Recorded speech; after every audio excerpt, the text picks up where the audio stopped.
Hello and welcome to the Cinema Gold Show. I'm your host, Larry Leafs. Today we're diving into the latest streaming news from around the industry. But first, we'd like to thank our sponsor, Poddex, for sponsoring this episode. You can check them out today at poddex.com and use the promo code Larry21 for 10% off your order. And as always, if you want to support the show, you can buy us a coffee at buymeacoffee.com/cinemagold. So for our first topic, Final Destination 6 is happening. And it's landing at HBO Max with Spider-Man No Way Home director Jon Watts. The Reaper will soon return to claim more lives of those fated to be dead in an all-new Final Destination sequel. Per the Hollywood Reporter, Final Destination 6 is moving forward at HBO Max after years of false starts and reboot rumors. Spider-Man No Way Home helmer Jon Watts wrote the treatment for the new film and will also be on board to produce the project. The director has not yet been named, but given the success of No Way Home, Watts' involvement will certainly bring a lot of attention to the sequel. This new Final Destination is simply titled Final Destination 6, suggesting it may be more of a sequel that acknowledges the prior installments rather than a full-on reboot. Laurie Evans-Taylor and Guy Busick are writing the screenplay using Watts' treatment. Other producers, including series producer Craig Perry, franchise veteran Sheila Hannon-Taylor, and Watts' wife and manager, Diane. Currently, Watts' latest film, Spider-Man No Way Home, has been playing in movie theaters around the world, where it's been obliterating the box office. The ambitious superhero movie has also garnered tremendous acclaim in addition to its financial success. This makes Watts a hotter commodity than ever before as a director of the blockbuster film. Will this version of the film ever reach its final destination? As the fifth movie came out in 2011, this will be the first Final Destination film to officially move forward with production in over 10 years. There have been some previous attempts to get a new sequel pushed out. For one reason or another, Final Destination 6 could not make its way out of development hell, ironically sitting in movie purgatory. It came close to happening in 2019 when New Line hired Saw franchise writers Patrick Milton and Marcus Dunstan to write a screenplay for Final Destination 6. But that incarnation fizzled before it got too far. Screenwriter Laurie Evans-Taylor's involvement was reported in October, but Watts has only just now boarded the project. Given the Spider-Man No Way Home accolades, it seems like the odds of the sequel finally happening for real are better than ever. Because this new version of the story is based on Watts' treatment, it doesn't seem likely that it will follow a planned storyline that had previously been reported for the sequel. In 2020, Craig Perry teased the storyline following the first responders like police officers, firefighters, EMTs, putting a different perspective on the quote-unquote victims of the Grim Reaper.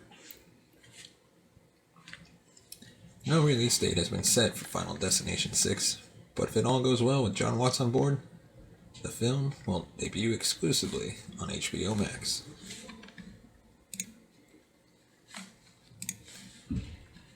And now, Euphoria has set a record for HBO Max with its Season 2 premiere. She's back, boys. Yes, I'm talking Euphoria, the queen of our little HBO loving hearts. It's been nearly 4 years since the teen drama based on an Israeli series first aired. Stole our shine and got us hooked, much like our favorite addict, Rue. That said, it should come as no surprise that when Season 2 premiered on Sunday, January 9th, it broke a viewing record for the streamer. According to Deadline, HBO Max revealed that Euphoria raked in a whopping 2.4 million viewers across all of its viewing platforms on Sunday, which makes the premiere the highest performing episode for the service across all titles since it launched in May 2020.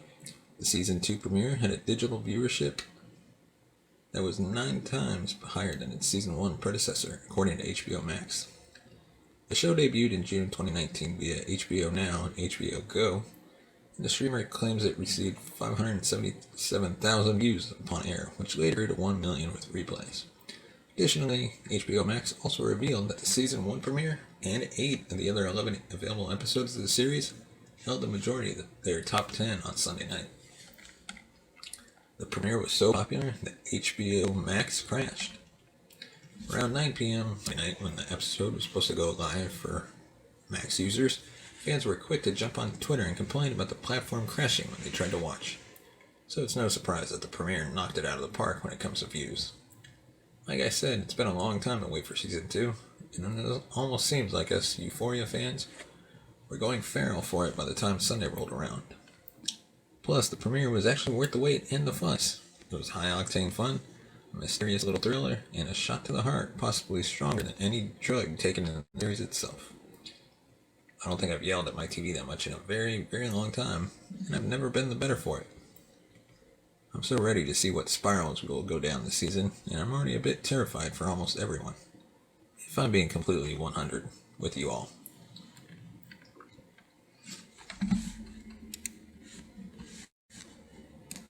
Well, jumping over to Netflix. The new release film Don't Look Up has become Netflix's second biggest film of all time. Don't Look Up continues to climb the Netflix charts this week, officially becoming the streamer's second most successful movie of all time.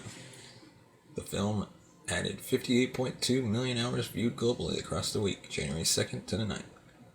That takes it to 321 million viewing hours since it debuted January 24th, meaning it has overtaken Bird Box as the second most popular pick on Netflix. The metrics are calculated by hours watched in the title's first 28 days on the platform, when the vast majority of viewing hours are recorded. Spy Caper Red Notice remains the most successful film of all time on Netflix, with 364 million hours notched in its first 28 days. Jennifer Lawrence and Leonardo DiCaprio star in the end-of-the-world satire Don't Look Up, which had been released for 17 days when the latest numbers were recorded, meaning it could take the all-time spot this week or next. The figures tend to slow down significantly at this stage. Last week, Don't Look Up clocked 152.29 million hours, but the film could have the momentum to steal the crown. Director Adam McKay previously tweeted that he was straight up flabbergasted by the viewing numbers the film was receiving. And now, we're going to give our review of 355. For a second crack in directing, Simon Kinberg is taking a break from IP fare and kicking off a spy franchise with 355. Kinberg teams up with Jessica Chastain, who served as a producer, who had a bizarre role in his directorial debut of 2019's X-Men Dark Phoenix, which was his second failed attempt to adapt a seminal Chris Claremont story, The Bloated X-Men The Last Stand, with the intention of taking a stab at a spy genre conventions with the fate of the world as we know it at stake. With 2 Oscar winners and 1 nominee, one could understand how such a collaboration would be an optimistic endeavor for all involved. Indeed, the draw is seeing what kind of dramatic espionage thrills this talented female ensemble can deliver, but unfortunately they succumb to woefully unoriginal material, with poorly written dialogue and action sequences that lack the visceral dynamism needed for such a production. The story opens in Colombia as we see a mysterious buyer pull up in an SUV to what resembles your run-of-the-mill drug dealer location. He's not there to seal a deal with a drug lord, however, but rather a drive the size of a smartphone that serves as a totally untraceable master key that is capable of compromising and destabilizing anything relying on technology. So everything. As a product example, the seller asks the buyer to look out the window and up at the sky, as the seller's son takes away a laptop the drive is plugged into, and in no time, an airplane can be seen exploding and hurling to the ground. A team of nearby special ops, led by DNI agent Louise, played by Edgar Ramirez, witness this as they surround the estate, thinking they are closing in on a typical drug deal. It's an intriguing opening, but even here, as the movie starts, it feels like there's something lacking in what is presented. The next time we see Luis, he is meeting with DNI psychologist, played by Penelope Cruz, in Paris, where he is trying to sell the device. It's unclear how she found him or how long she's been working with him, but it's clear that Kinberg, who co-wrote the screenplay, isn't concerned with offering the audience any of these details. There's no time for us to understand who this character is that Cruz is playing. It's simply a moment to let the audience know, hey, Penelope Cruz is in this. Who else is in Paris? 2 CIA agents. Mason Brown, played by Chastain, and her frequent partner Nick, played by Sebastian Stan, are there because of their drive and posing as a married couple hoping to acquire the MacGuffin before it gets in the wrong hands. Also present is steely undercover B&D agent Marie, played by Diane Kruger, who is zeroing in on the drive's location with a honed determination. These agents inevitably merge through foot chases, gunfire, betrayals, resulting in Chastain's Mace recruiting former MI6 agent and tech genius Khadija, and the pair soon put together an unlikely team together after they are unexpectedly joined by Lin, a composed Chinese MSS agent who is calmly one step ahead of everyone at every step. With their goal to avert doomsday, these women must work things out amongst each other in order to stay focused on their common goal. Each of the female characters that compose the team in the 355 are emotionally motivated to varying degrees and effects. These motivations are clear cliches, but the pedigree of the cast help move the material beyond its obvious machinations. They're all captivating to watch, and it's fun to see them team up in an action thriller, if only the writing was better. Chastain and Kruger are a great pair. At first, their characters clash, which is fun to watch, but it's enjoyable and entertaining to watch them navigate their characters individually and watch them come together eventually. The odd one out on this team is Cruz's. While she does the best with what's given to her, the character behaves in such bizarre and confounded ways. At one point, she has to flirt with a potential target in a formal environment, and she doesn't know how. Sure, that could be a thing, but why not get why this is? Of all the characters, she's the only one who's married with kids, and is not an agent or spy. So it makes sense that she hasn't had to flirt in a while, but come on. She could be our gateway character, yet that option just isn't explored. There is one particularly tense and emotional scene where all the actors on the team are given the opportunity to really bring it. And although it is a scene that incorporates more tropes of the genre, they delivered raw and real in-the-moment responses that are quite breathtaking. Kinberg's handling of the action of the 355 isn't great, but it's not bad. It's clear that the reimagining of the spy genre over the years, with the Bourne movies, the Mission Impossible series, the John Wick movies, has impacted and influenced how we take in these movies and how they're made.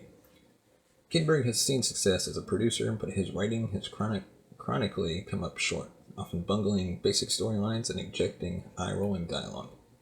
He ambitiously bounces the story around the world, stopping in Morocco, in China, like many other spy movies, but the 355 needed to do something different and new in order to rise above the genre trappings. At this point in viewing action films and in movie making, it's not enough to say that a female-led action team is different and new in and of itself. But it isn't, because we're beyond that, and we don't need to see them mired in genre trappings. The original angle of the material needs to go beyond what gender the characters are, primarily because audiences have been so inundated with action and spy movies for so long.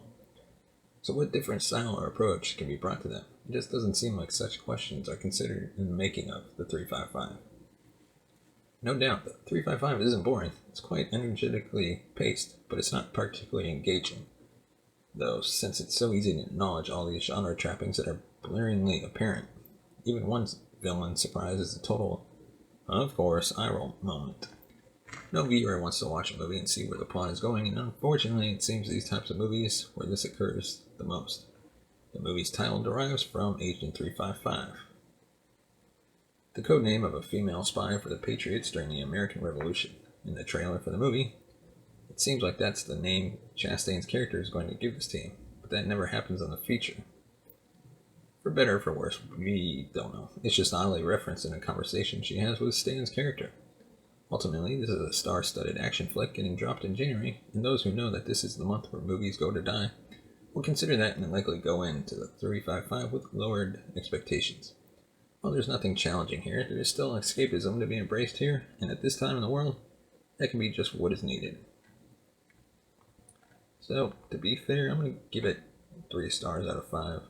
It's not a horrible action movie. best way I describe it is it's a Netflix movie. It should have been just sold to Netflix or HBO or Amazon, but it's,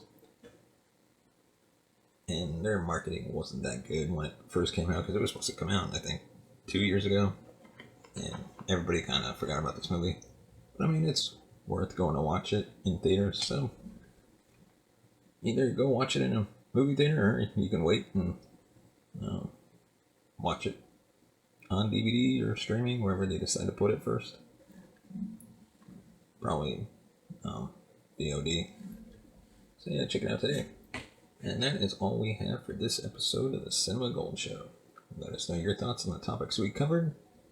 And if you want to support the show, buy us a coffee at buymeacoffee.com/cinemagold. Your support helps the channel grow, upgrade our equipment, bring in new writers and hosts, create new shows. Your support will make that happen. Let us know on Twitter or Facebook or Instagram if there's any topics you'd like us to cover in future episodes. But as always, thank you so much for listening and watching, and we'll see you next time.